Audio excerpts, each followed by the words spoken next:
साक्री आणि सिंदखेड तालुक्यातील इंदवे, दुसाने, कर्ले, बळसाने आणि परसोई परिसरात प्रचंड वादळासह गाळयुक्त मुसळधार पावसाने गुरुवारी हाहाकार माजवला. या अचानक आलेल्या नैसर्गिक आपत्तीमुळे ग्रामस्थ आणि शेतकऱ्यांमध्ये भीतीचं वातावरण निर्माण झालं. वादळाच्या तडाख्यामुळे अनेक ठिकाणी मोठमोठी झाडे घरांवर कोसळून घरांचे मोठ्या प्रमाणात नुकसान झाले.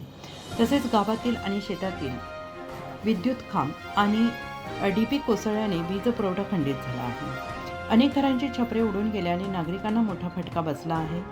या आपत्तीत शेतकऱ्यांचे मोठ्या प्रमाणात नुकसान झाले असून मका, हरभरा, गहू आणि पिके पूर्णपणे उद्ध्वस्त झालेली आहेत. रात्रंदिवस कष्ट करून उभे केलेली पीक निसर्गाच्या तडाख्यात नष्ट झाल्याने शेतकरी हतबल झाला आहे. काही ठिकाणी झाडे पडून जनावरांचे नुकसान झाल्याची माहिती मिळते आहे. सुदैवाने या घटनेत कोणतीही मानवी जीवितहानी झालेली नाही. मात्र आर्थिक नुकसान मोठ्या प्रमाणात झाल्याने शेतकरी चिंताग्रस्त झाले आहेत.